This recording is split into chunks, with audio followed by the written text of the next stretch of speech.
Oscarito, Grande Otelo, Renato Aragão, Chico Anísio, Mussum, Tom Cavalcante, TV Pirata, Caceta e Planeta, Hermes e Renato. O Brasil é o país do humor e do riso, ou pelo menos era. A ascensão do politicamente correto e da indústria dos ofendidos, que já falamos aqui em outro programa, fez com que, aos poucos, os programas de humor fossem perdendo a graça no Brasil. Hoje sobraram apenas os que fazem o humor a favor ou atores que acham que é gritando que se faz rir. A situação do humor nacional é, paradoxalmente, de fazer chorar. Então, estamos começando aqui mais um programa Pensando Bem com Guilherme Fiuza, o programa de debates que vai jogar a mesmice pela janela. Boa noite para você que nos acompanha no canal aqui da Gazeta do Povo, no YouTube, acompanha pelo site, pelo aplicativo.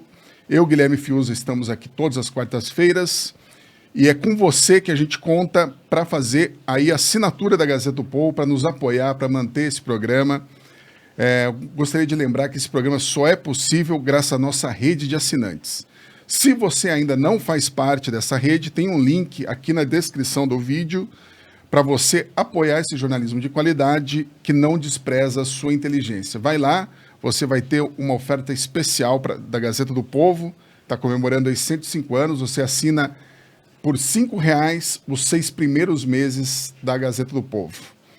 Então eu aproveito aqui também para pedir para você deixar o seu like no vídeo, compartilhar, se inscrever no canal da Gazeta do Povo, se você ainda não é inscrito, e eu vou chamar aqui o Guilherme Fiuza para a gente falar dessa situação que deveria, trazer risadas, gargalhadas, mas a situação do humor no geral, a situação do mundo no geral é uma situação complicada na questão da liberdade e o humor está sofrendo esse revés, né, Fiuza? Então eu te pergunto, como que você avalia a situação atual do humor brasileiro?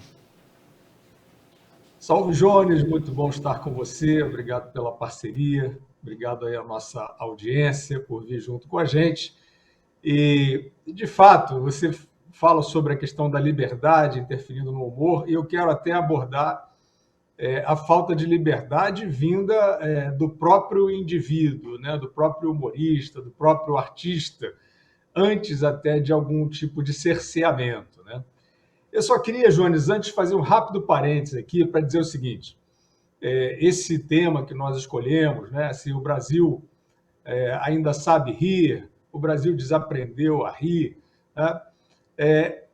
Nós não estamos aqui neste programa pensando bem, buscando temas periféricos ou temas acessórios, aqueles que são considerados centrais, né? Nesse tipo de crítica e de observação que nós trazemos, que é sobre a situação do país, do mundo, a questão política e etc. Esse tema, essa abordagem desse programa, então, repito, não é periférico, isso aí é um tema central. Porque nós não estamos aqui, nós não vamos fazer aqui uma abordagem setorial, né, do humor, desta classe ou deste gênero.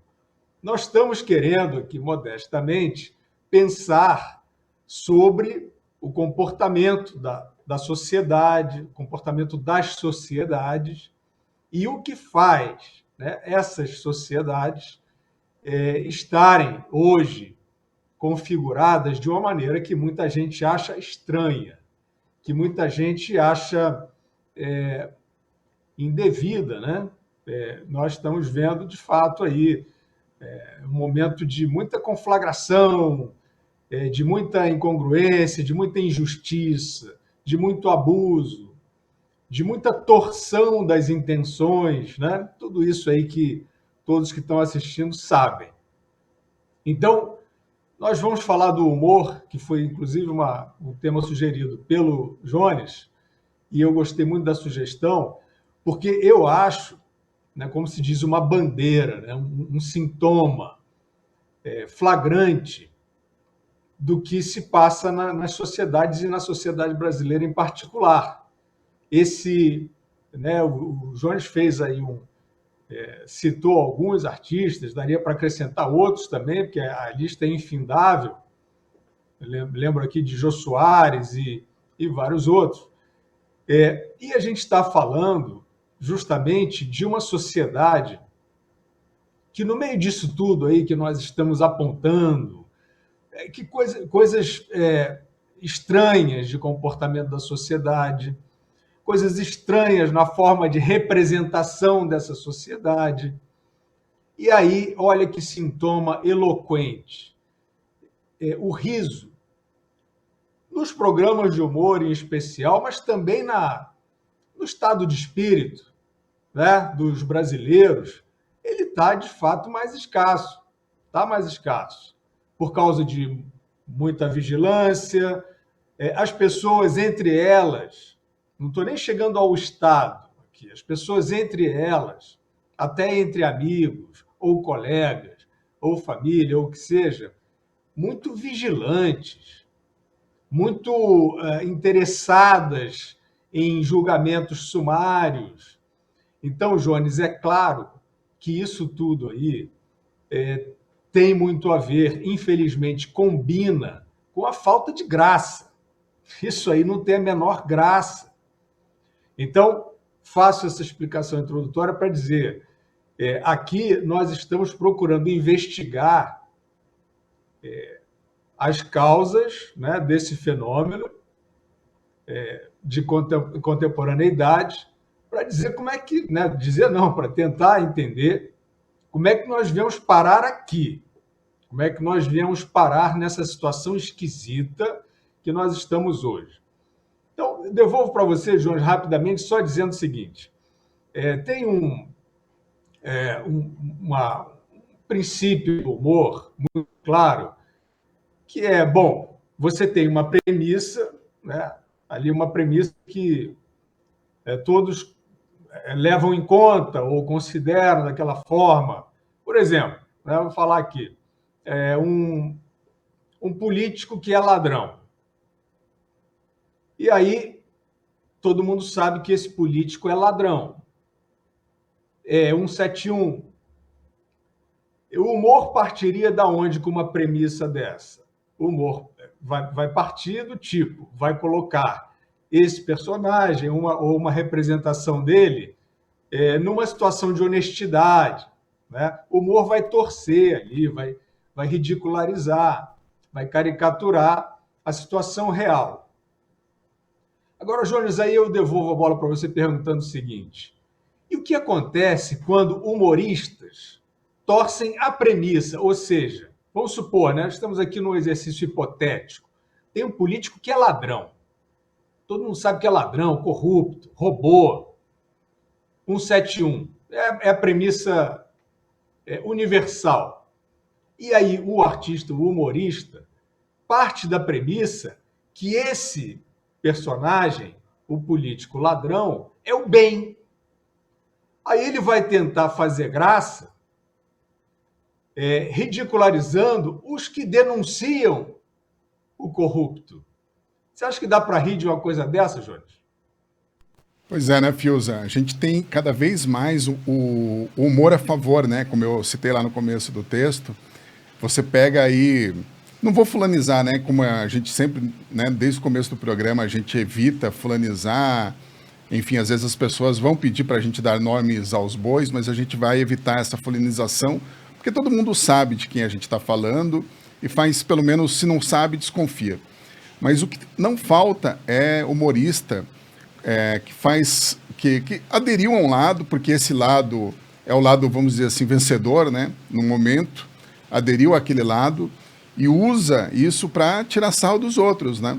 Agora, não faz muito tempo, teve um humorista, inclusive, que num programa de TV aí, com maior audiência, né, da televisão, da emissora com maior audiência, foi lá e meio que lamentou, fazendo uma piada, né, uma piada que eles se permitem fazer para os opositores desse regime, né? Lamentando que o fulano não tinha morrido.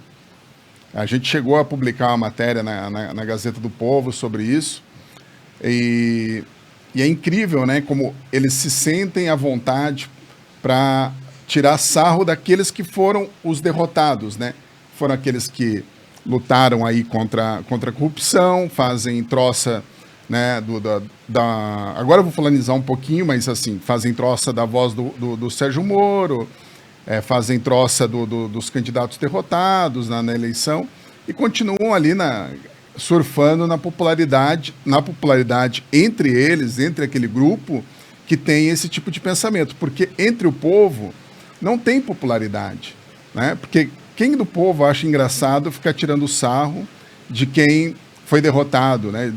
O povo quer tirar sarro de quem está no poder, sempre foi isso, né? O bobo da corte, a premissa do bobo da corte, que vem lá de antigamente, da Idade Média, era essa, de você ter alguém que era, né, autorizado a tirar sarro de quem estava no comando, de quem estava no poder, né, do rei, no caso.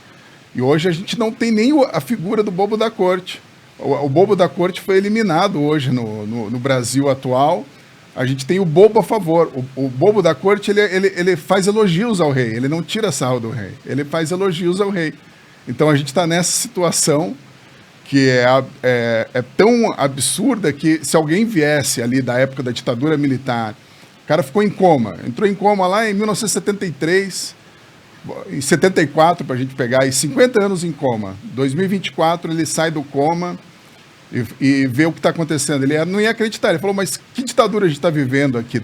Não é democracia, não tem eleição, vocês não podem falar tudo? Olha, poder até pode, né, seguindo algumas regras aí, poder até pode, mas tem uns que não só optaram por não denunciar, não tirar sarro, não fazer piada sobre isso, como estão a favor do regime que tenta limitar, né, essa liberdade de expressão. Uma coisa que eu também vi, Fiuza, e você também já deve ter reparado, é como as charges, que antes eram um bom instrumento, né, para fazer essa denúncia, fazer essa piada, essas charges agora elas são a favor também, né? Eu pego nos principais jornais do Brasil, as charges sempre são, nossa, o Lula é quase é o cara que está enfrentando aí o mal, está enfrentando os vilões. Ele nunca está no papel de vilão, ele nunca é o cara do qual tiram sarro, ele é o que é defendido pelas charges. Então eu considero isso bem diferente e diferente do que a gente viu em toda a história, né, do Brasil, mesmo nos momentos assim que a gente, nos anos de chumbo, né, que fazem tanta questão de ressaltar os anos de chumbo. Os anos de chumbo tinha o Pasquim, tinha um monte de gente corajosa que fazia humor, e hoje a gente não vê mais essa coragem nessas pessoas. Eu vou passar para a próxima pergunta, Fiuza. E é bom a gente até comentar um pouco sobre isso, que tem a ver com o nosso tema, que eu acho que é um pouco da causa desse humor a favor. Que a gente vê hoje humoristas, e humoristas são bons garotos propaganda, né? Porque eles são comunicativos, eles têm aquela coisa leve do humor, etc. e tal, e eles são garotos propagandas de grandes marcas. Então, você acha que esse excesso de patrulha fez com que esses humoristas brasileiros tivessem medo de ser cancelados, porque basta aí um cancelamento que daí a gente vê aquele efeito Sleep Giants, de ir lá e falar, mas você vai continuar patrocinando esse cara que falou isso aí? Você não tem vergonha na cara, não? Aí o departamento de marketing da empresa X, vocês vão continuar patrocinando, dando dinheiro para esse cara? Então eles têm medo de ser cancelados e perder esses contratos milionários. Então, nessa disputa entre integridade artística e dinheiro, você acha que prevaleceu o dinheiro, Fiuza? Jones, tem isso sim, mas eu acho que seria até melhor se fosse com esse nível de simplicidade. E aí eu quero fazer um rápido esclarecimento aqui. Por que nós estamos falando em tese? Porque eu trouxe essa proposta nesse programa, desde o começo, de sair do álbum de figurinhas, do fulaninho, do beltraninho, do ladinho, do outro ladinho, né? à direita, à esquerda, etc. Porque, na nossa visão, na minha visão em particular, é esse álbum de figurinhas que está colocando nessa grande armadilha.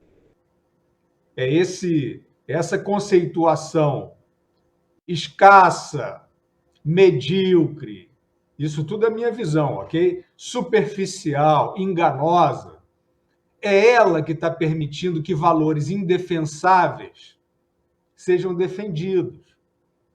Porque é só você colocar, ó, você tem um grupo lá que compra tudo que for daquele grupo e rejeita e condena tudo que for do outro grupo, como se a humanidade fosse simples assim, como se a gente tivesse de um lado e de outro do muro de Berlim que caiu há 35 anos. Eu não vejo dessa maneira.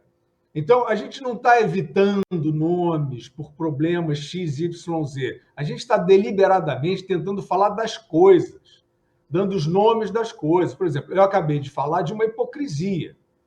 Eu acabei de falar do princípio ridículo, que é o humorista pegar, torcer uma premissa de um político ladrão, que todo mundo sabe que é ladrão. Uns sabem e fingem que não sabem, e os outros sabem. Transformar esse referencial no personagem do bem e usar o humor para ridicularizar apenas aqueles que denunciam o corrupto. Assim, eu quero expor assim, porque eu estou convidando a nossa audiência a tirar os nomezinhos, as figurinhas do álbum. Vamos olhar os princípios, porque eu tenho certeza absoluta que quando esse humorista hipócrita, por exemplo, percebe olha esse enunciado, ele se identifica, ele veste a carapuça. Então, é um convite deliberado que nós estamos fazendo. Senão já vem o grupinho A, grupinho B, são todos muito ruins. Nessa forma de expressar, tem gente muito boa em tudo quanto é lugar. Mas esse alinhamento, esse tipo de adesão grosseira, isso aí, para mim, vou repetir para sempre. Esse programa é um pouco sobre isso também. É um pouco para isso também. Aí está esse atoleiro, aí está esse enguiço, essa armadilha. Então, voltando, né? Quer dizer, tem a questão da grana, lógico que tem. Por a favor é uma coisa ridícula. O humor chapa branca, como se dizia antigamente, é ridículo, covarde. E aí, o que a gente percebe é o seguinte: vai além do que seria um interesse aí pecuniário. Eu acho que vai além. Eu acho que, sim, o carreirismo, de fato, né, ele é muito pouco falado. Esses teóricos aí que vêm de todos os lados, né, não sei o que, da direita, da esquerda, não sei o que, eles falam muito pouco no carreirismo. Mas eu acho que o carreirismo, que não é ideologia, que não é filosofia, que não é sociologia, que é apenas o carreirismo, e aqui a gente gosta de chamar as coisas pelos seus nomes. Aí vem as picaretas de direita, de esquerda, não sei o que, editam a fala, finge que a gente está falando de não sei o que. Olha, ele está atacando o fulaninho, que naquela sala de aula, né, do colegial, está atacando o fulaninho. Não, a gente não está fazendo isso aqui. A gente não está fazendo aqui, a gente está falando das coisas, dos valores, como elas são, para tentar, né? Talvez uma última tentativa de sair dessa armadilha e quem tem que sentir vergonha do que está fazendo sentir, né? E quem tem que prestar atenção, descobrir as imposturas, descobrir também. Então, você vê, Jones, tem o carreirismo. E aí o carreirismo inclui isso que você falou, o negócio dos contratos, o que vai ser cancelado, o que não vai ser cancelado, mas eu acho que é pior. Por exemplo, a gente teve aí, durante um certo período, um grupo de humoristas, alguns talentosos, outros medíocres, que dominaram ali os horários nobres de humor na principal emissora.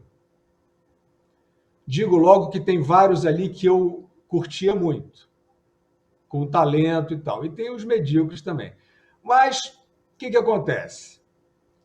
Apareceu ali vou dizer, talvez eles mesmos não tenham se dado conta, mas para mim é óbvio, um oportunismo de você ser o humorista politicamente correto. E declaravam isso, tiravam onda com isso. Que o humor tem que ser politicamente correto, porque tem uma missão. Isso é a coisa mais ridícula do mundo. Isso se o Chico Anísio ouvisse, se o Jô Soares ouvisse, Renato Aragão, Bussunda, qualquer um deles diria, querido, vai procurar outro emprego, outra atividade. Porque o politicamente correto, ele é um moralismo.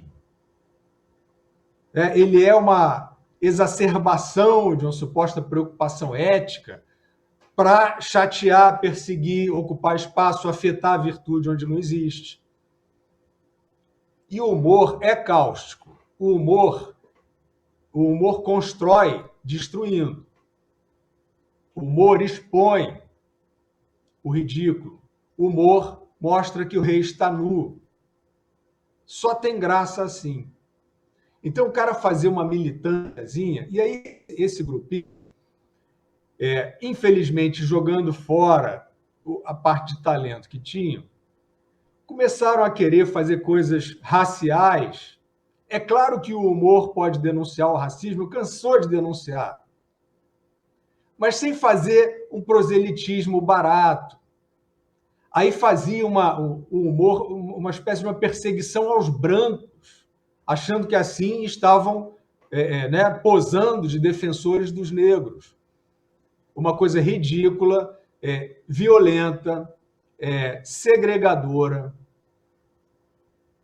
e que, evidentemente, jogava fora, inclusive, muito do avanço de harmonização nesse aspecto da questão racial.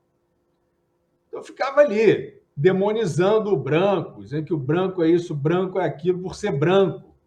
Isso é um humor racista. O humor ele tem que pegar o que existe, ele não tem que trazer uma plataforma, ele não é um programa de governo. Né? Se tem alguém tem a pele branca e está dando uma carteirada por ter a pele branca, aí o humor tem que cair em cima. Está pronto ali. Mas não, eles ficavam fazendo ali, instigando esse negócio. Né? Muito ruim para todo mundo, de todas as cores. Pois bem, esse grupo se denominava politicamente correto. E, de repente, eles apareceram, e enfim, todo mundo é imperfeito, né? Todo mundo erra, todo mundo vacila, faz o que não queria fazer. Todo mundo, a princípio, merece ali uma chance de se corrigir. Só que eles eram os implacáveis. Eles eram aqueles politicamente corretos, ridículos, né? Nesse aspecto. E ficavam perseguindo todo mundo, querendo achar o racista em todo mundo. Nós cansamos de ver, porque isso dominou a mídia, isso dominou a televisão. Esse tempo reacionário que a gente vive, que é você ficar procurando o inimigo, procurando alguém para estigmatizar, alguém para denunciar, alguém para cancelar. Né? E esses caras estavam nessa, esse grupinho. Aí o que acontece? De repente aparece entre eles denúncias de condutas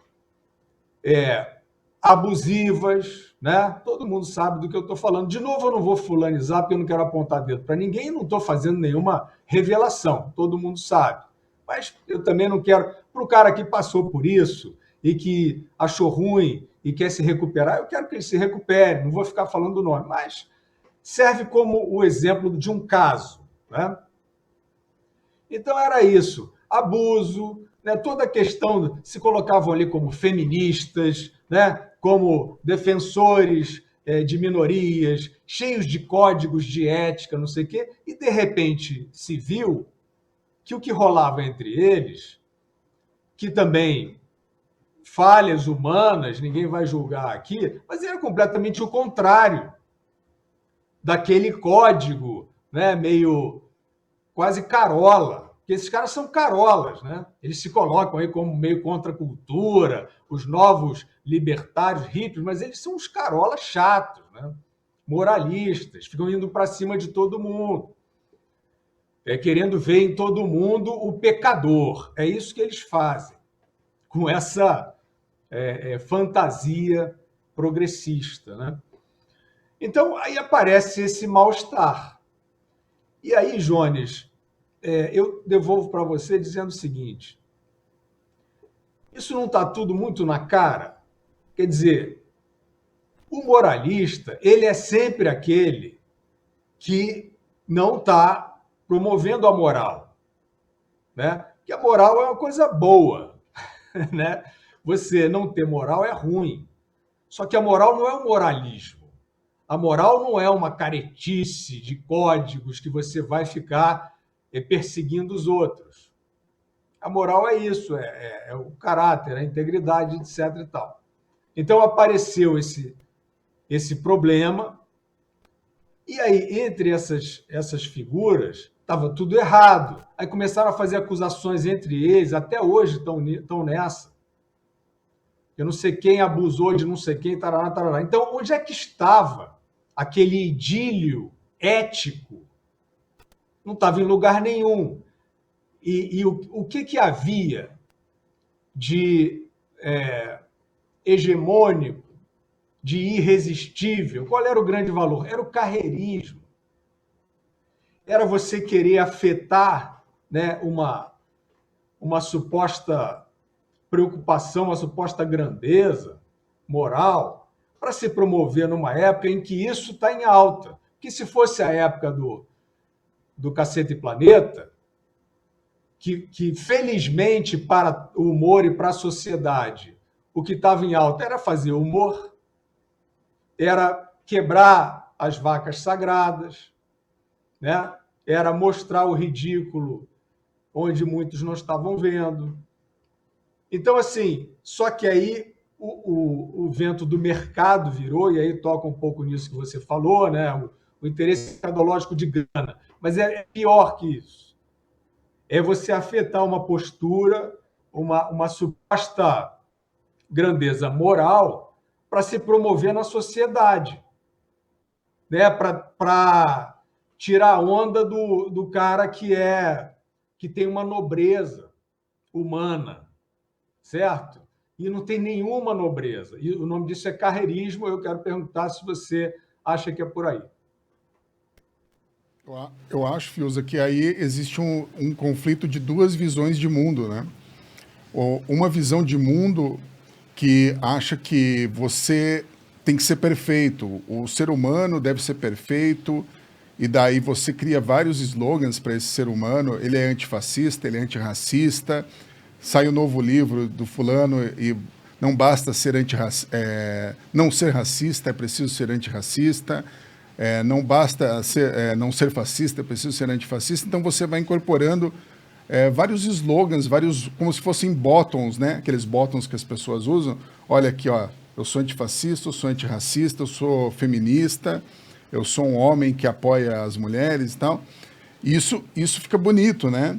Para sair expondo para as outras pessoas, enquanto, no fundo, todo mundo sabe que nós, e essa daí é a outra visão de mundo que outras pessoas professam, e, por exemplo, é a visão de mundo que eu professo, o ser humano é extremamente falho, muito falho. Então, o que a gente faz? Então a gente vai abraçar essas falhas, e de agora em diante eu vou fazer o que me der na telha? Não. Sabendo que a gente é falho, a gente não exige, né, que os outros sejam perfeitos. A gente não exige que o outro seja uma pessoa ali que fique num pedestal e seja a pessoa mais correta e tenha toda a ética e moral do mundo. A gente almeja essas coisas, a gente tenta fazer essas coisas, mas a gente sabe que é impossível, né? Caso contrário, a gente não seria humano, todo mundo seria um deus, seria uma divindade. Então, essa diferença na visão de mundo que eu acho que hoje separa, é uma separação, uma polarização muito maior do que a polarização, que nem você fala, né, de direita e esquerda, que é uma polarização falsa. Eu acho que essa polarização, a verdadeira polarização está nessa visão de mundo. Porque a partir do momento que a gente não somente não tolera nenhum tipo de erro, a gente busca, faz com que os outros, a gente fique o tempo todo apontando o erro dos outros, né? Como fariseus, né? Prontos para tacar a primeira pedra sem olhar para os próprios defeitos. Então, esse para mim é o maior problema. E esses humoristas, eles acharam bonito acharam bonito fazer justamente o que você falou. Nós somos um tipo diferente de humoristas. Nós não fazemos humor com os oprimidos, não fazemos humor com os que estão por baixo. Mas, na verdade, não era isso, né? Eles estavam só, que nem você disse, surfando numa onda de popularidade de certas ideias, como ideias que você pode ir no mercado e, olha só, essa ideia aqui está em alta, está na moda, então a gente vai adotar essas ideias agora. E surfaram na popularidade dessas ideias para também aumentar a própria popularidade. Nem que seja a popularidade dentro de um círculo e não com a população, mas, de fato, aumentaram a própria popularidade. Estrelaram comerciais, ganharam dinheiro, foram contratados por grandes TVs, enfim, ficaram em evidência e muitos deles estão em evidência até hoje, participam aí. Um deles, né, que você citou aí, nesse momento está marginalizado, justamente por causa disso, né, porque ele não cumpriu ali as regrinhas desse mundo. Esse mundo é muito intolerante, né, com qualquer tipo de erro. E o mais engraçado é que eles que são tão defensores, né, de tudo que é bom, da civilização, eles julgaram esse humorista aí, foi praticamente julgado sem a justiça, né? Em nenhum momento ele recebeu uma condenação da justiça, ele foi julgado fora da justiça, né? Grandes revistas aí fizeram matérias gigantes acusando ele das coisas mais terríveis, coisas que depois foram questionadas. Enfim, a gente vê aí que a intolerância que eles pregavam, como você bem frisou, agora se voltou contra eles. E isso tem muito a ver, né, com essa questão da falta total de compreensão do que é ser humano, né? O ser humano, ele é falho por natureza. Tem várias vertentes aí filosóficas, vertentes de visão de mundo que pregam isso. Olha, o ser humano é falho e a gente deve ter uma tolerância maior com o ser humano, justamente, né, dar uma chance e tal. Claro, erros que são perdoáveis, né? A gente não está falando aqui de assassinato, a gente não está falando de coisas que não tem volta, né? Mesmo para essas pessoas deve ser dado, né, pelo menos a justiça, o Estado de Direito, prever julgamento justo, imparcial, coisas que a gente não vê mais. E falando em julgamento justo, imparcial, falta de liberdade, a gente teve um momento aí da história do Brasil que essas coisas, né, foram suspensas, né, o AI-5 durante a ditadura militar e tal. Mesmo assim, e eu citei lá no começo do programa, né, nos momentos mais terríveis aí do auge da ditadura, a gente tinha ali nossos humoristas, tinha programas de humor. Se bobear, eu não sei fazer essa conta, eu não fiz essa conta aqui, um dia eu vou fazer, mas é bem provável que existissem mais programas de humor naquela época, pelo menos na TV aberta, né, porque daí não dá para comparar com streaming, TV a cabo, etc., mais programas de humor naquela época do que hoje em dia. Então você acha que em qual período, fazendo uma provocação aí para você, Fiuza, em qual período houve mais liberdade para os humoristas brasileiros? No período atual ou durante a ditadura militar?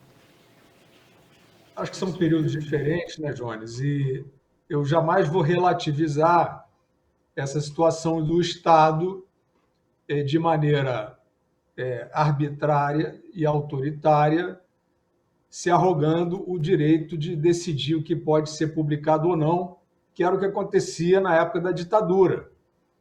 Então, de fato, o Pasquim, por exemplo, era um veículo de humor que publicava entrevistas importantes, publicava charges, publicava humor, textos de humor, enfim, conhecidíssimo, e ele pôde atuar de uma maneira razoável, mas com muita restrição também, assim como no teatro, assim como no cinema, assim como na televisão. Então, assim, é claro que houve ali, e é um pouco o que nós estamos modestamente tentando fazer aqui, e nem é o Estado o principal oponente, o principal obstáculo para o que nós estamos tentando aí nos desvencilhar. É a cultura atual. É essa moral atual que é o comparativo que você traz. E aí, nesse sentido, eu acho, talvez, mais difícil a recuperação, porque se você tem um poder arbitrário central vindo do Estado e impedindo a produção cultural, ou a expressão das pessoas, ou impedindo as pessoas de rir, ou de fazer rir, isso é um problemão, mas, de alguma maneira, ele está ali demarcado. Se isso se espalhou pela sociedade, que é o que eu afirmo, né, assim, sem nenhuma pretensão de ser original, é óbvio que aconteceu, é óbvio que as pessoas hoje no Brasil e fora do Brasil estão numa... Não são todas, mas há uma onda reacionária, há uma onda de vigilância nada saudável, de julgamentos precoces, etc. Então, acho que são períodos diferentes, não relativizo nenhum deles, não sei o que é pior, né? Talvez mais complexo o atual, porque se tem uma ditadura impedindo coisas, você combate a ditadura.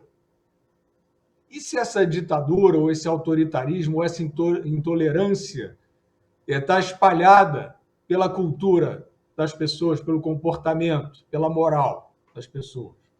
Aí pode ser um pouco mais complicado, né? Então, acho que são períodos diferentes. Agora, em termos de produção de humor, aí eu não tenho nenhuma dúvida de que o período dos anos 60, 70, 80 é muito mais fértil do que o período atual. Não tem nenhuma dúvida. Porque, e até, Jones, esses humoristas que eu citei, que apareceram aí, e o que eu quero dizer é o seguinte, como você disse, não é condenar nenhum deles, por isso nem falamos nome aqui. Vários deles eu sou admirador e alguns conheci pessoalmente e acho talentosos. Mas é assim, cara, sai dessa. A mensagem aqui, modesta, é um pouco essa. Sai dessa, cara. Sai desse negócio de você ficar fazendo um proselitismozinho, de ficar parecendo um heróizinho progressista. Isso é uma caretice completa. Isso não é libertador, libertário, grandioso, nada disso. Então, era isso. Ficavam aí, sabe, dizendo o que todo mundo tem que fazer. Vou usar uma expressão, né, meio mal criada, mas que tem muito, é bem expressiva do que essa turminha fica fazendo. Fica cagando regra sobre tudo, sabe? É isso aqui, pisou na graminha ali, ele não presta, ele faz humor com isso, né, caricaturando a pessoa como a pior pessoa do mundo, porque ela pisou na grama. Né? É uma alegoria que está todo mundo entendendo. As éticasinhas falsas, muitas delas. E para eles, que estavam ali vivendo o seu poder dentro da televisão, de uma maneira, pelo que eles mesmos disseram uns dos outros, nada ética, né? Nada cuidadosa com o outro, estavam ali se lambuzando naquele poder, na sua arrogância e tal. Então, pô, sai dessa, companheiro. né? Todo mundo desliza, todo mundo pode cair na tentação, né? Da arrogância, da onipotência, todos nós. Caiu, viu que não era nada daquilo, por que não sair para uma outra coisa? Mas não, é o mercado chama. Então, assim, vamos tentar fazer graça com isso que você falou, né? E aí, Jones, só para voltar um pouquinho no seu comentário anterior, né? Você citou aí o juiz da Lava Jato, não sei o quê. Tem o seu ridículo também, ele. E quem tem o seu ridículo, né? No caso dele, contradições patéticas quando resolveu ir para a política, não é julgamento nenhum meu aqui, a gente não vai entrar no álbum de figurinha, não adianta, não vai entrar. Mas tem o ridículo, sim, né? Quando dá inicia essa trajetória meio errática, aí o humor entra. Todos nós temos o ridículo em algum momento. Né? Eu, quando estava aí em alguns outros programas, Pingos nos Is, fizeram caricaturas assim, né? Eu achei graça, mas não era elogiosas, né? Botava ali a crítica embutida, faz parte. Agora, esses personagens, então, eles não entenderam. Ou então, essa conjuntura, e aí nesse aspecto, né, o tempo atual, ele traz essa complexidade, esses caras, alguns deles são muito talentosos, eles estão praticamente perdidos, eu acho, para uma produção bacana, porque eles estão viciados nessa afetação ética, que não tem nada de ética, como eles mesmos no seu escandalozinho já mostraram, mas eles vão continuar nisso. E aí você vê assim, vou citar um nome de um cara que eu admiro como artista, assim, e também não é para falar nem de escandalozão, nem de escandalozinho, mas um cara que eu vou citar assim, porque eu acho que a persona dele se modificou muito, que é o Lázaro Ramos. Eu conheci o Lázaro Ramos atuando numa peça de teatro chamada A Máquina, dirigida pelo João Falcão, que tinha o Wagner Moura também, tinha o Vladimir Brista. Era um espetáculo sensacional. E o Lázaro Ramos era muito engraçado, muito engraçado. A peça não era drama e humor, mas ele era muito engraçado. O Lázaro Ramos, ele virou uma figura sisuda, né? Ele virou uma figura meio pesada, meio ali, né? Um cara sisudão. E ele perdeu essa leveza, que, para mim, né, era parte ali de como ele expressava o talento dele, inclusive o talento para fazer rir. Então, eu quero dizer com isso que existe uma coisa careta por trás desse negócio, que, volto a dizer, por isso a gente está falando de um tema que não é periférico.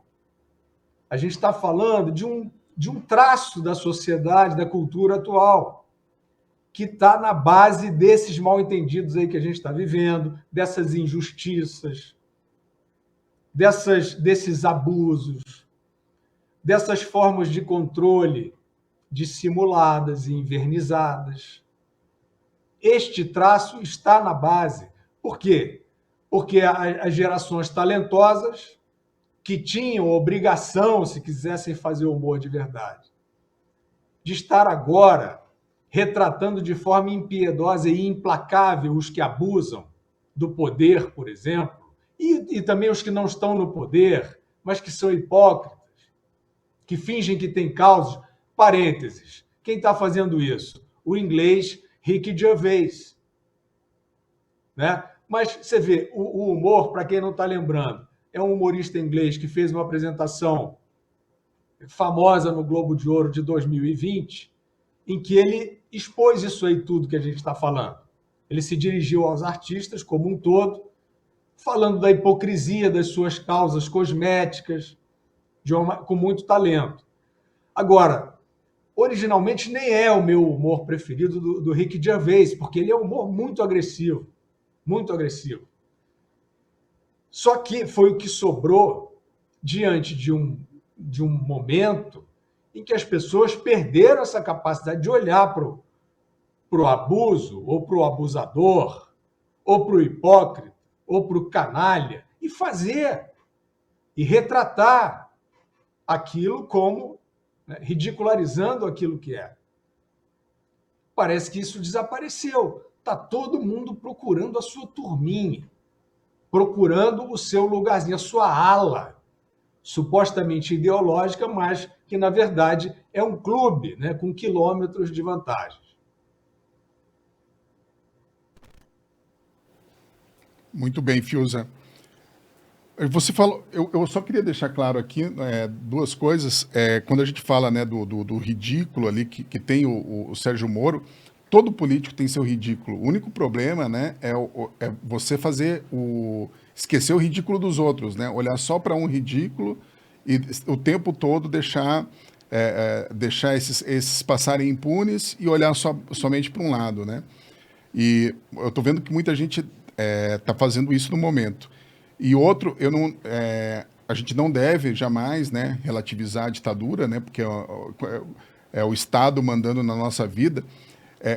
Foi porque a ditadura foi tão, né, terrível nesses aspectos de censura e tudo mais, que eu resolvi fazer essa provocação com você, justamente para mostrar que hoje, sem ditadura, né, a não ser ditadura inventada, né, que muita gente aí tem fetiche com ditadura, né, só pensa em ditadura, só vive falando em ditadura e que talvez quisesse uma ditadura para chamar de sua, né, muita gente aí ficou falando o tempo todo de, nossa, ditadura com Jair Bolsonaro e não sei o quê, e talvez tenha sido isso que fez tantos humoristas aí se perderem, né? Acabaram criando uma ditadura imaginária e um fascismo imaginário e se perderam no próprio teatrinho mental que eles criaram.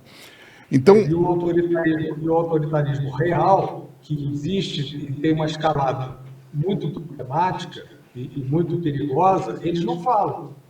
Eles não falam. Não existe essa tematização do humor sobre esse autoritarismo que escala atualmente, que é fantasiado de democracia. Você não vê piada nenhuma com membros do STF, nada disso. O pessoal acha muito lindo o que eles estão fazendo. Então eu diria, aproveitando a questão Estado e humor, né, Estado versus humor, o Paulo Cursino deu uma entrevista. O Paulo Cursino, para quem não conhece, é um roteirista de vários filmes aí brasileiros de sucesso, de milhões de bilheteria, filmes de humor, né, Os Farofeiros, por exemplo. Ele também já colaborou com Sai de Baixo, aquelas coisas que fizeram sucesso, foram populares, a população aprovou.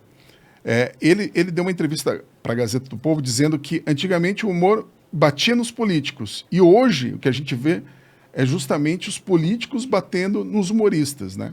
E aí não é só batendo retoricamente, né? Mandando prender, mandando multar em centenas de milhares de reais, né? O Léo Lins, a gente já citou em outro programa, recebeu uma multa de 300 mil reais. Então, como nós, como sociedade, Fiuza, deixamos o Estado ganhar tanto poder sobre as nossas vidas e até sobre o nosso riso? Júnior, assim, eu acho que os humoristas, eles têm, assim, a principal trunfo de um humorista é a sua independência. Então, assim, falar do Bussunda, né? Já falei uma vez, escrevi uma biografia dele. O Bussunda tinha lá as suas simpatias políticas. Mas na hora de fazer o humor, ele não ficava mandando recadinho, né? Como se fosse assim, um humor meio militante. Pode fazer um humor militante, mas eu acho, para o meu gosto, o humor mais efetivo, e volto a dizer, esse não é um programa que a gente está discutindo um setor da cultura, o humor, qual é o limite do humor. A gente está discutindo o nosso tempo, a nossa sociedade, a nossa vida, que está embolada aí em uma série de mal-entendidos. Por isso a gente está falando do humor. Então, eu acho que hoje tem muitos humoristas que têm ali meio uma carteirinha. Aí o cara fica... Aquele humor que você vai ver, assim, você já sabe, o cara tem simpatia pelo político tal, né? Seja do lado A, do lado B, do leste, do oeste, boroeste, sabe? Isso aí está muito chato também. E aí tem uns que ficam fazendo um humor que é meio de adesão a um determinado grupo político ou a um determinado político. Aí daqui a pouco o cara se decepciona ou se cansa e aí fica batendo naquele candidato, ou naquele político, ou naquele representante que ele defendia. Sinceramente, Jones, eu acho que isso aí não tem nada a ver com liberdade. Isso aí não tem nada a ver com talento. Entendeu? Isso aí não tem nada a ver com uma vida livre. Está todo mundo meio viciado num rabinho preso. E eu estou falando até nos casos que não é de você ter conluio com ninguém, cumplicidade pecuniária.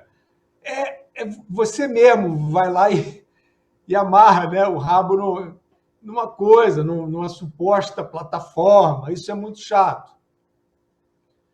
Agora, esse aspecto desse tipo de cerceamento, aí não é só no humor, e não é só no Brasil. Infelizmente, a gente está vendo coisas dramáticas, a gente viu aí, né, um período desgraçado da história, em que, em nome de uma suposta ciência que não era ciência, todo mundo também já sabe do que eu estou falando, baixou-se uma censura que não precisou de nenhuma caneta de ditador. Os próprios, né, guardiões da circulação da informação, nas plataformas, etc. e tal, tomaram aí a iniciativa de escolher, né, o que podia publicar ou não podia publicar, e nesse embalo caçaram opiniões de médicos respeitáveis, por exemplo. Isso aí, Jones, eu não vou nem entrar aqui para não virar discurso, mas isso aí é o fundo do poço de qualquer cultura, de qualquer civilização. Foi, de fato, né, de novo com a premissa inicial que eu falei, né, do político ladrão. Político é ladrão, todo mundo sabe que é ladrão. Não adianta você fazer o humor com a premissa de que ele é o bem. Não adianta, não vai ter graça. E nesse caso que eu estou citando, que são muitos, você adotou premissas de propaganda enganosa, de comportamento, de regras, de vida em sociedade, de ciência. Premissas enganosas, impostas ali de forma brutal, para selecionar o que poderia vir a público ou não. Então, assim, esse ambiente em que um humorista no Brasil é censurado, essa caneta aí, ela é um elemento no meio desse contexto todo, que é muito grave. Por que a gente aqui nesse programa está tentando chamar as coisas pelos seus nomes, não pelos apelidinhos de sociologia de bar? Porque a gente acredita que, chamando as coisas pelos seus nomes, as pessoas que estão entrando nessa tentação vão perseguir todo mundo, porque alguém lá, né, aquele nerd bilionário lá que manda um monte de coisa, baixou uma doutrina como se ele fosse um médico. Vamos todo mundo seguir, né? Porque o Instagram seguiu, o Facebook seguiu, né? Essa é a ética de boutique da hora. Então, o que a gente está falando aqui é o seguinte: esses instrumentos fáceis de você calar alguém, esmagar alguém com um peteleco, ele não é mais a caneta do fulano, a caneta do Beltrano, ele é uma cultura. E as pessoas comuns, a opinião pública, ela é a matéria-prima desse estado de coisas, de controle, de abuso, porque ela adere. Eu acho que a maioria sem um discernimento completo, a maioria de forma inercial, mas eu acredito que muita gente tem elementos, né, para fazer o discernimento, e a gente está aqui, né, tentando trazer uma modesta ajuda nesse sentido, prestar esse modesto serviço. Ó, não estamos falando dos seus políticos de estimação, né, dos seus lugarzinhos do álbum de figurinha de estimação, da aula de sociologia de bar. Estamos falando das coisas, né? E cada um que se identifique aí com o que quiser se identificar. O Fiuza, eu acho o que me impressiona é como esse pessoal, no final das contas, eles não têm inteligência artificial que vai acabar com o emprego deles, vão ser eles mesmos. Porque eles estão diminuindo o próprio mercado, né? Porque, como a gente falou, tinha mais produção artística, tinha mais produção humorística num período negro da liberdade no Brasil do que hoje, que também a gente pode considerar um período talvez ainda mais complicado da liberdade no Brasil, porque não vem de cima, né? São as pessoas num sistema aí de Alemanha Oriental, né? De Stasi, onde vizinho denunciava vizinho, né? Amigo denunciava amigo, filho denunciava o pai, a esposa denunciava o marido. É num esquema disso, né? Você tá o tempo todo contra todo mundo. Você acorda ali pensando quem eu vou linchar hoje nas redes sociais, de quem que eu vou atrás, quem que está cometendo o pecado do dia. Parece uma turba, né? Com ancinhos, né? E tochas indo atrás, né? Do pecador ali. Vamos lá incendiar a casa desse pecador. Não passam de umas carolas, né, Fiuza? Carolas. O meu amigo Leandro Narlock, ele fala muito isso. Esse pessoal é igual carola, aquelas velhas beatas da igreja, e eu não estou criticando as velhinhas que vão na igreja, porque, né, coitadas, elas vão lá rezar, mas estou falando daquelas que iam lá para fofocar, ficar olhando a vida dos outros, né, ficar julgando.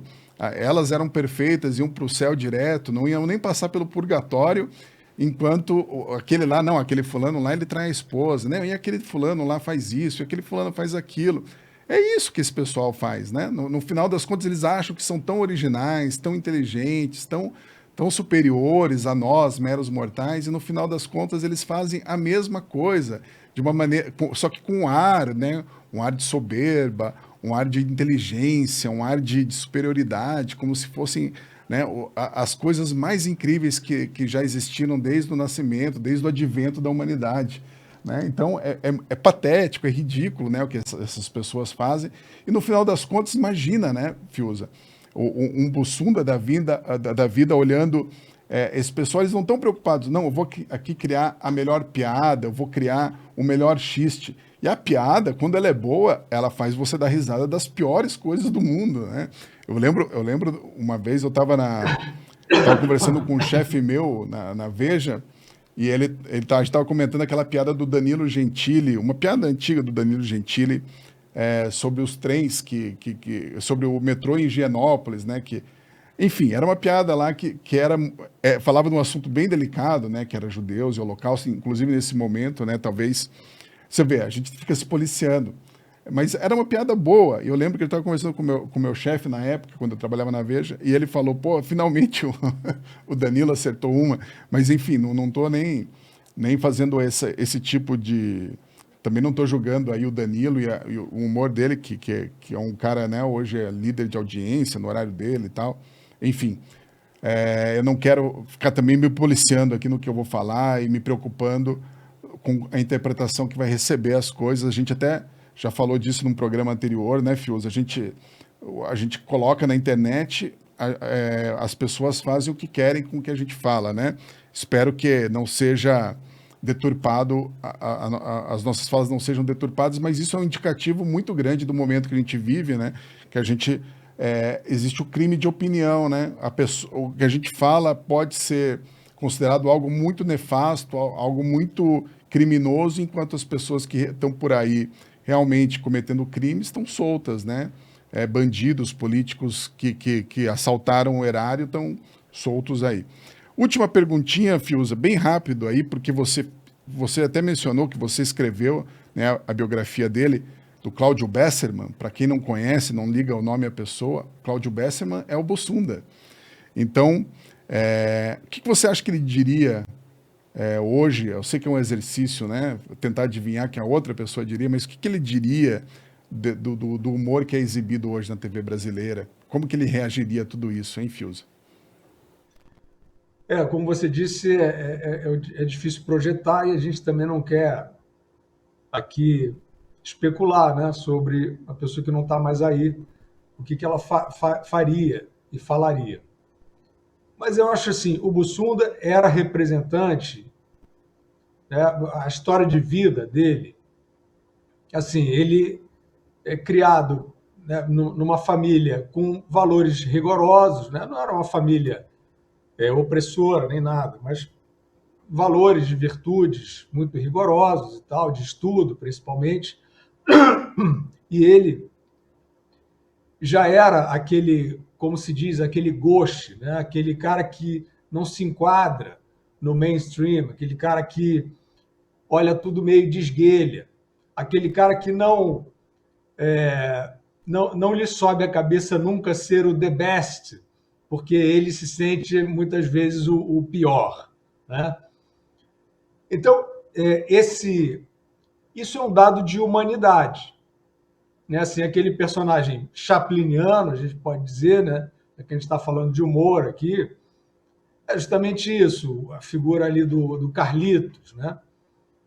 É o ser humano com sem nenhuma possibilidade de ter delírios de grandeza e onipotência, pelo seu jeito simples, simplório, e ao mesmo tempo vindo dali uma crítica poderosa, porque de fato era isso, quer dizer, contra os brutos, contra a opressão, a crítica que vem do humor, que pode vir do humor, quando ela é precisa, ela é o que há de mais poderoso. E o Bussunda, então, ele se tornou, né, e a história é muito bacana, porque ele justamente era aquele cara dessa família que eu citei que não tinha dado certo, que não prestava para nada, e acabou sendo o cara que teve o maior êxito, né, na família. Enfim, foram para, né, o horário nobre e enriqueceram, etc, etc. História de sucesso. E o Bussunda, ele tinha umas coisas, por exemplo, eles, uma época, fizeram um quadro no Cacete Planeta que se chamava... Um quadro não, quer dizer, fizeram um sketch ali, né? Chamava-se Deputados de Programa. E fizeram isso, era assim, a analogia óbvia, todo mundo já entendeu, deputados de programa. E fizeram essa crítica. E aí isso ensejou uma reação na Câmara dos Deputados, uma reação formal, querendo uma punição, né, querendo justamente uma reparação. E é claro que eles estavam fazendo aquilo num momento em que havia da postura de certos políticos uma conduta, obviamente, criticável no sentido da sua amoralidade. Então, é claro que eles estavam se falando de deputados que se vendiam, ou por dinheiro, ou por interesse, não importa o que fosse. E veio aquela reação institucional e tal. E aí o grupo, conversando com o Bussunda falou, não, vamos redigir então uma nota oficial do Cacete e Planeta, que o próprio Bussunda redigiu, e que dizia, não lembro exatamente os termos, mas era uma coisa mais ou menos assim, longe de nós querer ofender deputados ou prostitutas. Nós só fizemos uma analogia entre duas categorias que recebem dinheiro para mudar de posição. Então, assim, é claro que ali era um humor no limite, é claro que ele tinha o cuidado de não generalizar, mas é claro que ele estava coberto pela realidade. É claro que havia políticos se comportando daquela maneira. E esse era o Bussunda. E, assim, esta estocada com inteligência, né, muito ácida, mas precisa, foi entendida por todo mundo. A crítica foi lá, né, ficou firme. Então, eu vejo assim, isso aí está em falta. Esse cara livre, eu já falei, o Bussunda tinha suas simpatias políticas, depois ele se decepcionou com algumas delas, não vai caber aqui falar quais eram. Mas eu acho que isso não direcionou o humor dele. O principal para ele, como pessoa, era esse olhar cáustico. Ele dizia assim, não, isso aqui o ridículo está exposto no político que eu eventualmente admiro, azar o dele. E o que hoje, Jones, a gente vê é uma busca muito, vou dizer, sem pretensão, muito ignorante pelo enquadramento de tudo em supostas virtudes que não são virtudes. Por exemplo, continuar falando de humor, né? Outro dia eu li, já tem um tempo, um comentário sobre o filme Quanto Mais Quente Melhor, Some Like It Hot, é um clássico dos anos 50, final dos anos 50, com a Marilyn Monroe e Jack Lemmon e Tony Curtis. É um filme muito conhecido. E que a história é de dois músicos que testemunham um crime da máfia, na época, o filme é do final dos anos 50, mas se passa no período da Lei Seca, lá, Al Capone, da máfia da bebida. Então, esses músicos precisam se travestir, porque surge uma oportunidade de uma excursão com uma orquestra feminina. E o filme é todo em cima disso, o Jack Lemmon e o Tony Curtis vestidos de mulher para escapar dos mafiosos nessa turnê. E aí eu vi uma crítica que era o seguinte, um dos primeiros filmes gays da história. Cara, isso é de uma ignorância.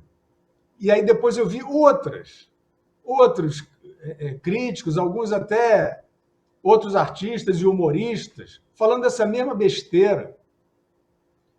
E assim, existem filmes gays e bons, né? Eu vi um com o Champagne, por exemplo, sobre o início do movimento gay em São Francisco, que é um filme muito bom, apesar do Champagne ser um cara que, na vida, resolveu também ser esse panfletário das coisas erradas, né? Nicolás Maduro, onde tem aquela ditadura terceiro-mundista populista, eles vão lá e apoiam.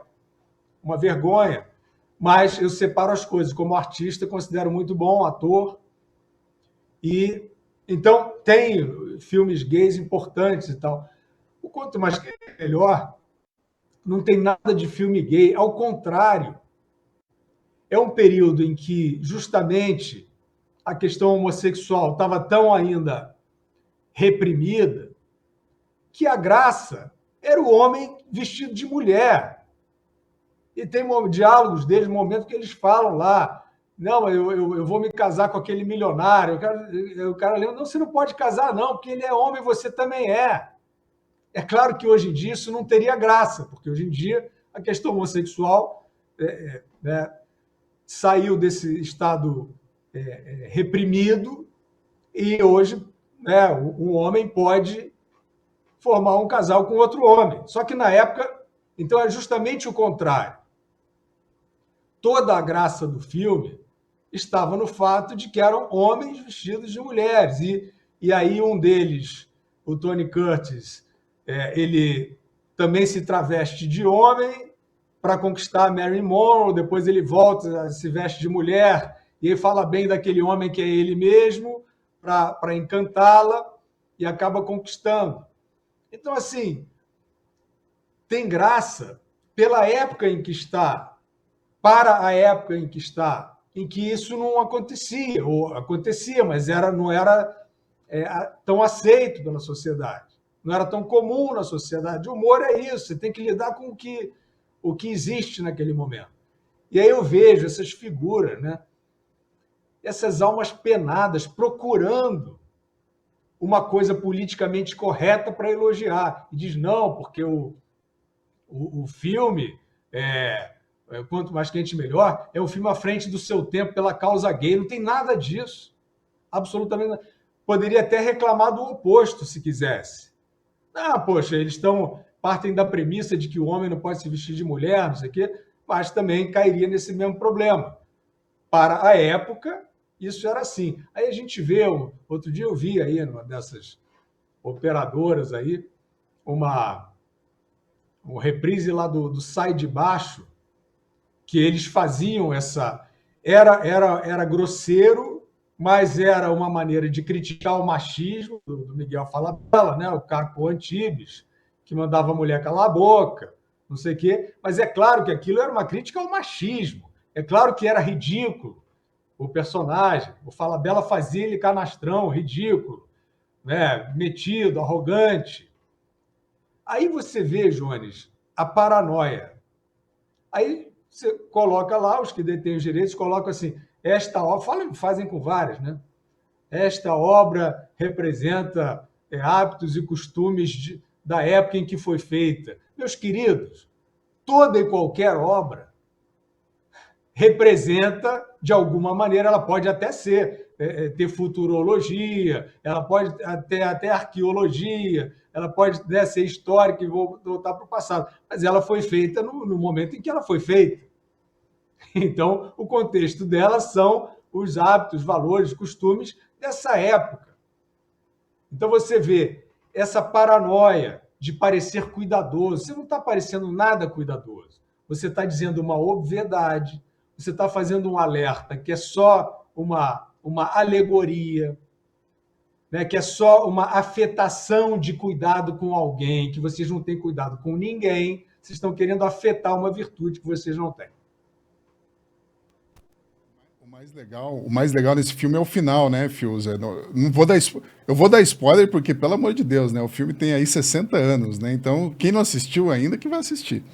Mas que o final, né, ele tá o Jack Lemmon tá na lancha lá com o milionário, e o milionário fazendo todas as propostas, né, para ele casar. Por que você não casa comigo? Tal. Daí o Jack Lemmon se irrita, tira a peruca, né? Eu sou homem, eu sou homem. Daí o milionário disse, mas ninguém é perfeito. É muito bom esse final. É o filme do Billy Wilder. Tem vários filmes dele muito bons. Billy Wilder, exatamente. Crepúsculo dos Deuses. E a graça, né, Jones? A graça desse final está de que naquela época era uma impossibilidade. Pô, eu sou homem, você é homem. A gente não pode casar. Hoje em dia isso não teria graça, porque o homem pode, né, casar com homem, pode viver com homem. Mas na época a graça era essa. Aí os paranoicos acharem que isso é uma antevisão da causa gay, realmente... Ah, não, e é primário, né? Bem primário.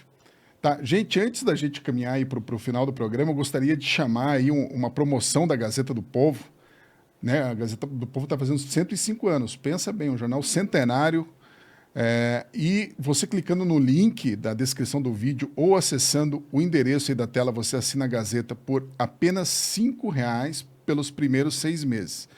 E além de assinar a Gazeta aí por R$5, o Fiuza está com um pigarrinho aqui, mas eu vou... além de ler as colunas do Alexandre Garcia, do Constantino, do Eltan Dallagnol, né, do Marcel Van Hatten, você vai também ler as colunas da Cristina Gremel e de várias pessoas que, ao contrário dos humoristas dos quais a gente está falando aqui, não tem medo do politicamente correto. E por falar na Cris Gremel, dá uma olhada aí no vídeo que ela gravou falando sobre esse aniversário, essa promoção de aniversário da Gazeta. São 105 anos fazendo o jornalismo que olha para o futuro do Brasil. Esta é a Gazeta do Povo. Da Cristina e do Marcos, do Constantino e do João, do Lacombe e da Luana. Representar a voz de brasileiros comuns é o que nos trouxe até aqui. E agora queremos ter você ao nosso lado, escrevendo essa história. Promoção Gazeta 105 anos. Assine por apenas R$5 por mês nos primeiros 6 meses e tem acesso ilimitado a notícias, colunas, podcasts e a cobertura mais afiada da política nacional. Tudo isso com 80% de desconto. É isso mesmo, o melhor presente do nosso aniversário é seu. Clique agora no link e faça a sua assinatura. Gazeta 105 anos, feita por quem quer mais do Brasil. Então, gente, aproveite aí a promoção que está na tela. É só você clicar no link da descrição do vídeo ou apontar aí o seu celular para o QR Code que está aparecendo aí na tela. Você vai ter a chance de assinar o melhor jornal do Brasil por R$5 nos primeiros 6 meses. Você vai desbloquear todos os nossos conteúdos e, se não gostar, você pode cancelar a assinatura, mas eu duvido que você cancele. E se você quiser mesmo cancelar, fala comigo, que daí eu te passo uns e-books, coisas legais da Gazeta do Povo. Pode mandar e-mail para mim, jonesr@gazetadopovo.com.br. E com isso chegamos ao final do programa. Se você não assina, assine, está aí a promoção. Se você é assinante, eu quero deixar um agradecimento especial para você, porque é você que faz esse programa acontecer.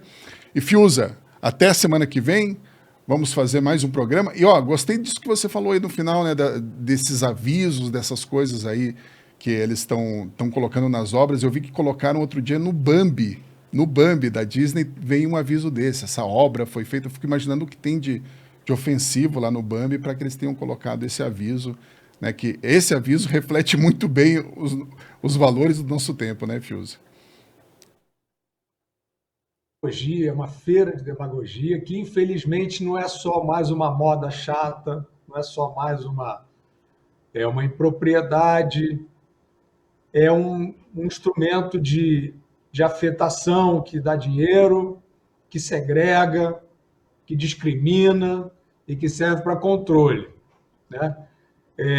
Desculpem aí o pigarro, esqueci de desligar aqui o microfone, mas isso aí é meio uma mesa de bar, então pode ter aí um copo batendo, quebrando, espero que não, e um pouquinho de pigarro.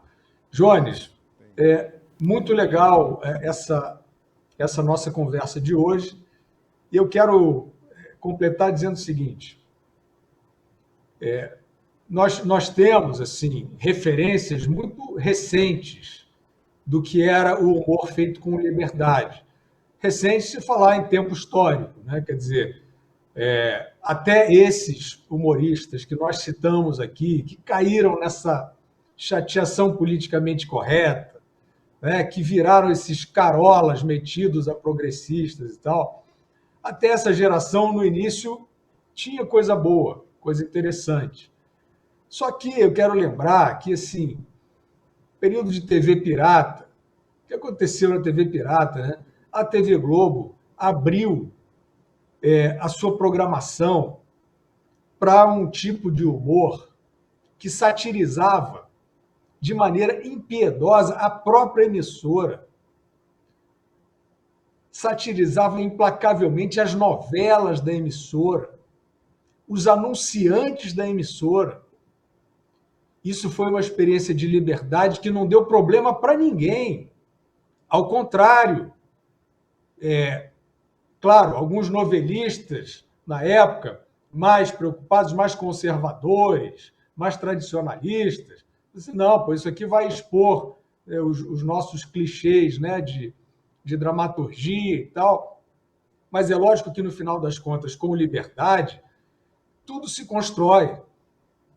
E os próprios anunciantes, no final das contas, todos gostaram de ser satirizados. Porque você fica ali, o que é ridículo, o que é enganoso, aparece e tudo se aprimora, né? Na TV pirata, você tinha... estou lembrando aqui de um quadro, tinha vários quadros que apareciam. Eu lembro que a Regina Casé fazia uma socióloga chamada Agripina Inácia, que era ali justamente o retrato já do politicamente correto acadêmico, problematizando excessivamente as coisas. O Nela Torraca fazia o professor Adroaldo, que era uma ótima caricatura também, desses que hoje em dia parece que a vida é cheia desses professores Adroaldos aí, no Twitter, no do Instagram, no YouTube. Todo mundo é um professor Adroaldo, seja do lado A, B, C, D. E a TV Pirata tinha coisas assim. Eu lembro de um quadro que a Regina Casé era uma chefe de torcida do Botafogo. E a repórter chegava para lá com uma dessas perguntas clichês, assim, o que você está achando da violência no futebol? Aí ela respondia, pouca. Estou achando pouca. Quer dizer, aquela resposta absolutamente inusitada. E é claro que essa é a melhor crítica à violência. Né? Você botar uma figura bizarra dizendo que quer mais violência. Só que hoje a sociedade perdeu essa referência de inteligência, do subentendido. Não, está subentendido. Ela não vai fazer essa pregação, apologia à violência dessa maneira, ela está fazendo a crítica. O que você está achando da violência nos estádios? Pouca. É genial e hoje não pode mais fazer. Qualquer coisa que você faça que conte com a inteligência alheia, né, que tenha entrelinha, que seja subentendido, não adianta. Pega-se pela palavra e aí, como já fizeram aqui com o nosso programa, editam, não sei o que lá e tal, e coloca para fora uma outra mensagem. Né? Então, fiquem, por favor, com a nossa mensagem primária aqui, seja ela aproveitável ou não, ao seu entender. Volte com a gente sempre, toda quarta-feira, às 8 horas, pensando bem. Eu hoje estou fazendo discretamente aqui, já que você não falou, Jones, eu botei assim, bem exposto para você ver, mas eu também não te avisei. Então, eu estou colocando meu novo livro aqui atrás, na estante. Ele se chama O Passado Promete, está em pré-venda, e eu estou, evidentemente, já fazendo... Pega ele aí, porque aqui a tela está dividida, não está aparecendo bem. Pega ele aí, mostra. Então o Lucas pode encher a tela, porque esse é um protótipo. Então eu não estou querendo pegar, porque ele não é o livro acabado, né? Mas é um protótipo, mas já é com a capa como ela será. Né? Então, só para dizer que se encaixa no nosso tema, porque é um romance, é uma volta ao passado histórico da política brasileira, mas com os personagens agindo de uma maneira um pouco diferente da que eles agiram, e eu garanto que o humor é um dos elementos desse mergulho no retrovisor. Então, está feito aqui, desculpe aí, Jones, e a Gazeta e a audiência, mas é isso, está feito aqui o comercialzinho do novo livro.